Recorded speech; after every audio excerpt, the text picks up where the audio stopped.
नमस्कार, मैं अनुज कुमार। आप देख रहे हैं जनपथ। इस वक्त आपके सामने हाजिर हूं एक बड़ी खबर लेकर। जिस तरीके से बात किया जाए, तमाम 5 राज्यों में चुनाव है और उन राज्यों में क्या कुछ सर्वे कह रहे हैं, क्या कुछ ओपिनियन पोल कह रही है, वो सारी ओपिनियन पोल और ग्राउंड रिपोर्ट आपके सामने लेकर हाजिर हो गया हूं। लेकिन उससे पहले जान लेते हैं, जिस तरीके से बात किया जाए, मध्य प्रदेश, छत्तीसगढ़, तेलंगाना, मिजोरम, राजस्थान, इन 5 राज्यों में चुनाव है और इन 5 राज्यों में क्या कुछ स्थिति रहेगी इन राजनीतिक पार्टियों की, उस पर भी हम बात करेंगे। लेकिन उससे पहले आपको मैं बता देना चाहता हूं, मिजोरम में जो है वो चुनाव संपन्न हो चुका है और मिजोरम की अगर बात की जाए, वो कितनी सीटें हैं, क्या कुछ होगा, वो भी आपको बताएंगे। इससे पहले अगर बात किया जाए छत्तीसगढ़ और बात किया जाए मध्य प्रदेश, इन दोनों राज्यों में, छत्तीसगढ़ में पहले चरण का जो चुनाव संपन्न हो चुका है, लेकिन 17 तारीख को मध्य प्रदेश और छत्तीसगढ़ दोनों जगह चुनाव है। बात किया जाए राजस्थान की, तो राजस्थान में 25 नवंबर को चुनाव है और बात किया जाए तेलंगाना की, तो तेलंगाना में 30 नवंबर को चुनाव है। जिस तरीके से तमाम खबरें निकल कर आ रही, क्या कुछ वहां की ग्राउंड रिपोर्टें कह रही हैं, वो मैं आपके सामने रख रहा हूं। बात किया जाए मिजोरम की, तो मिजोरम में जिस तरीके से बड़ी खबर निकल कर आ रही है, मिजोरम में कुल अगर सीटों की बात किया जाए तो कुल 40 सीटें जो मिजोरम में हैं और इन 40 सीटों में से जो भी पार्टी 21 विधायक बना लेती है, 21 सीटें जीत लेती है, वो अपना जो है वहां दावेदारी पेश करके अपनी सरकार बना सकती है। बात किया जाए मिजोरम में, तो मिजोरम में जिस तरीके से खबर निकल कर आ रही है कि मिजोरम में मिजो नेशनल फ्रंट एक पार्टी है, जो एक क्षेत्रीय पार्टी है, उसका काफी वर्चस्व नजर आ रहा है। और बात किया जाए कांग्रेस की, तो कांग्रेस भी वहां पर ठीक ठाक चुनाव लड़ रही है। लेकिन बीजेपी की बात किया जाए तो बीजेपी जो है वो मिजोरम में गायब होती हुई नजर आती हुई दिखाई दे रही है। और जिस तरीके से तमाम खबरें निकल कर आ रही हैं, मिजोरम में जिस तरीके से अगर बात किया जाए तो कांग्रेस और मिजो जो नेशनल फ्रंट है, ये दोनों मिलकर भी चुनाव जो है सरकार बना सकती हैं। लेकिन वहां पर एक आपको मैं एक साफ तौर पे बात बता देना चाहता हूं कि मिजो नेशनल फ्रंट जो क्षेत्रीय पार्टी है, उसका काफी हद तक वर्चस्व वहां पर है, वहां पर काफी मजबूत स्थिति में वो नजर आ रही है। वहीं बात किया जाए बीजेपी की, तो बीजेपी वहां दूर दूर तक नजर नहीं आ रही है, कांग्रेस फाइट में है। कांग्रेस और मिजो नेशनल फ्रंट के बीच में जो है वो चुनाव होता हुआ नजर आ रहा है। राजस्थान की, तो राजस्थान में अगर मैं आपको बता दूं तो 200 कुल सीटें हैं राजस्थान में, जिसमें 101 सीटें अगर कोई भी पार्टी जीत लेती है तो वो अपनी दावेदारी पेश कर अपनी सरकार बना सकती है। यानी कि मध्य प्रदेश में अब जिस तरीके से देखा जाए, उसी के हवाले से अगर राजस्थान में देखा जाए, तो राजस्थान में जहां पर 200 सीटें हैं और 101 सीटों बहुमत के लिए चाहिए, और राजस्थान में 25 नवंबर को जो है वो चुनाव है। और 25 नवंबर में अगर देखा जाए जो चुनाव होने वाला है, इस चुनाव में बहुजन समाज पार्टी जो है, जहां मध्य प्रदेश और छत्तीसगढ़ में गठबंधन के साथ चुनाव लड़ रही, लेकिन मध्य प्रदेश के अलावा और छत्तीसगढ़ के अलावा राजस्थान में वो बड़ी मजबूती के साथ एकला की चलो की नीति पर चुनाव लड़ती हुई ये नजर आ रही, बड़ी दमदारी के साथ चुनाव लड़ रही है। और बहुजन समाज पार्टी के जब जो पदाधिकारी हैं उनसे बात की गई, तो उन्होंने बताया कि हम 60 सीटों को लेकर जो है बड़ी मजबूती से चुनाव लड़ रहे हैं, यानी 60 सीटों पर कड़ी दावेदारी पेश कर रहे हैं। और बहुजन समाज पार्टी की अगर बात किया जाए तो 6 विधायक पहले थे, जिनको तोड़कर कांग्रेस ने अपनी पार्टी में मिलाकर सरकार बनाई थी। तो जिस तरीके से बात किया जाए अगर राजस्थान में, तो राजस्थान में भी बहुजन समाज पार्टी जो है लगभग 30 से 35 ऐसी सीटें हैं जिन पर बड़ी मजबूती से जो है वो चुनाव लड़ती हुई नजर आ रही है। लेकिन कांग्रेस की अगर बात किया जाए तो मध्य राजस्थान में कांग्रेस की वापसी नहीं होती हुई नजर आ रही है। मध्य अगर बात किया जाए राजस्थान में, तो राजस्थान में कहीं ना कहीं बीजेपी की वापसी हो सकती है, लेकिन बहुजन समाज पार्टी के बिना किसी की भी सरकार बननी निश्चित नहीं है। यानी बहुजन समाज पार्टी राजस्थान में भी एक बड़ी किंग मेकर की भूमिका में नजर आती हुई दिखाई दे रही है। राजस्थान के आंकड़े जो आपके सामने रखे। इसके बाद बात कर लेते हैं तेलंगाना की, तो तेलंगाना में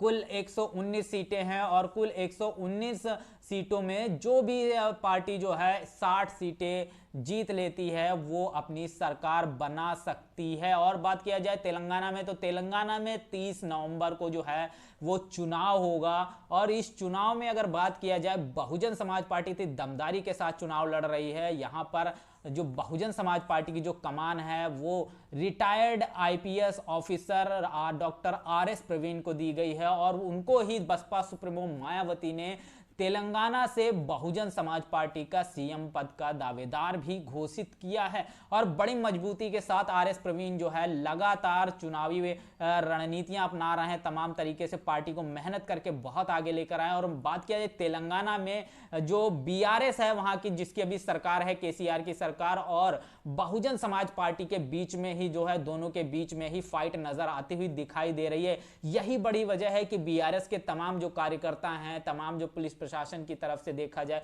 तमाम जो वहां के कार्यकर्ता हैं बीआरएस के, वो लगातार बहुजन समाज पार्टी के जो कार्यकर्ता हैं उन पर हमला करते हुए नजर आ रहे हैं। और इसी को लेकर आरएस प्रवीण कल शाम को धरने पर बैठे थे थाने के बाहर, और उनका आरोप था कि पुलिस जो है वो निष्पक्ष कार्रवाई नहीं कर रही है। बड़ी खबर निकल कर आ रही है, और जिस तरीके से वहां का जो सर्वे निकल कर आ रहा है, इससे साफ तौर पर यह नजर आता हुआ दिखाई दे रहा है कि वहां पर बीजेपी की स्थिति बहुत से बदतर है। और बात किया जाए कांग्रेस की भी स्थिति ठीक नहीं है। वहां पर बीआरएस और बहुजन समाज पार्टी के बीच एक कड़ी फाइट हो रही है। और आरएस प्रवीण के नेतृत्व में जिस तरीके से बहुजन समाज पार्टी बड़ी मजबूती, बड़ी दावेदारी के साथ चुनाव लड़ रही है, इसका मतलब बहुजन समाज पार्टी तेलंगाना में बड़ा कुछ कमाल करने वाली है। ये कुछ आंकड़े हैं जो हमने तेलंगाना के रखे। बात किया जाए जिस तरीके से मध्य प्रदेश का, तो मध्य प्रदेश में जिस तरीके से बात किया जाए तो कुल 230 सीटें जो हैं वो मध्य प्रदेश में है। और मध्य प्रदेश में चुनाव जो है वो आगामी 17 तारीख से, यानी 17 नवंबर से होने वाला है। और इन 230 सीटों में से जो भी पार्टी या जो भी दल 116 सीटों की दावेदारी पेश कर लेता है, वो अपनी सरकार बना लेगा।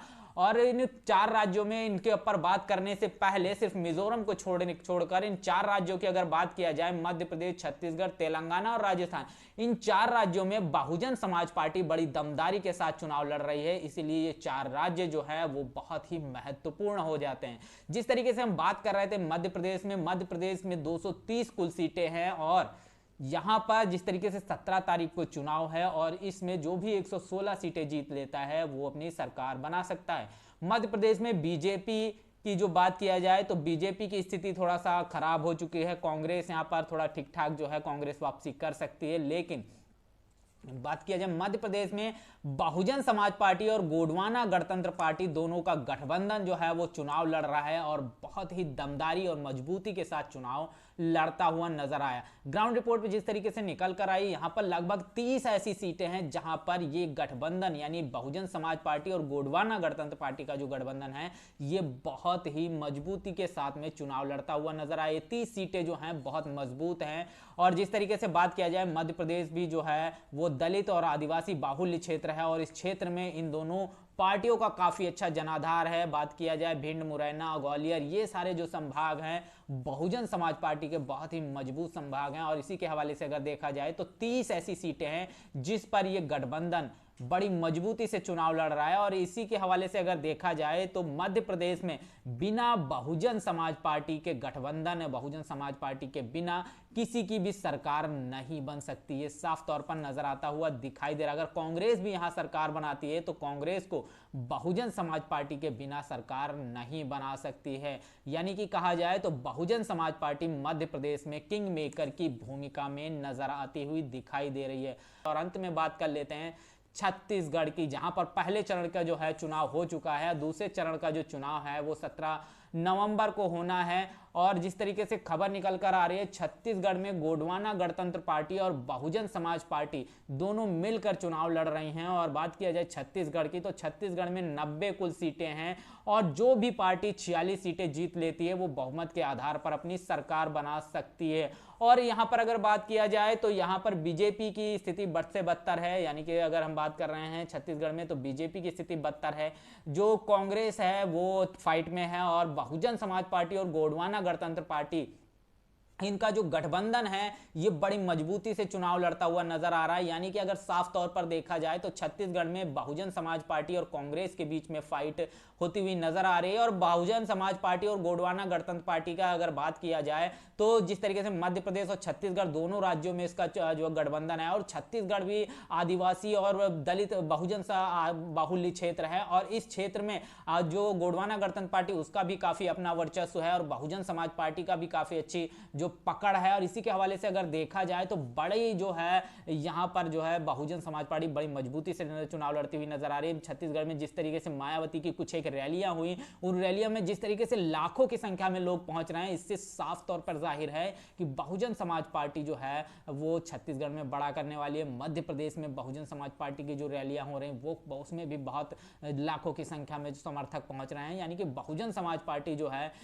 इस गठबंधन में बड़ी मजबूत होती हुई नजर आ रही है और छत्तीसगढ़ में बड़ी मजबूती से चुनाव लड़ रही है। और बीएसपी छत्तीसगढ़ में काफी प्रभावी भी नजर आती हुई दिखाई दे रही है। यानी कि छत्तीसगढ़ में भी बड़ा खेल बहुजन समाज पार्टी और गोंडवाना गणतंत्र पार्टी का गठबंधन कर सकता है। हालांकि क्या कुछ होगा वो तो जो 3 दिसंबर को जो चुनावी परिणाम घोषित होंगे उस पर समझ में आएगा।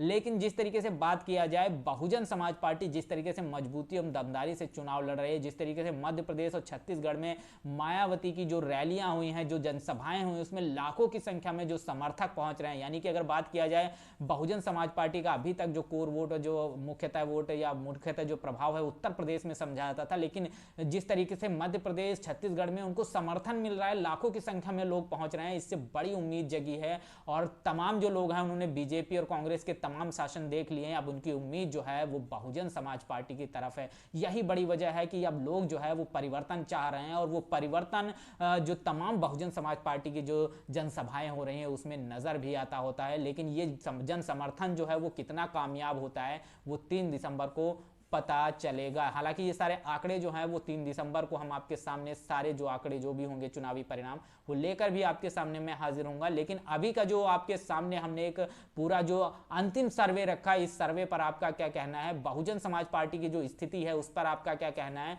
कमेंट बॉक्स में अपनी प्रतिक्रिया जरूर दीजिएगा। तथा वीडियो को ज़्यादा से ज़्यादा शेयर करिएगा, वीडियो को ज़्यादा से ज़्यादा लाइक करिएगा, ताकि उन लोगों तक पहुंच सके जो समझते हैं कि हमारी ताकत नहीं है और वो ताकत जिस तरीके से बनकर उभर रही है उस ताकत को, उभरती हुई ताकत को उनका साथ मिल सके और बहुजन समाज जो है वो हुक्मरान बन सके। तो वीडियो को ज़्यादा से ज़्यादा लाइक करिएगा, शेयर करिएगा, चैनल को सब्सक्राइब करिएगा और देखते रहिएगा जनपद। तब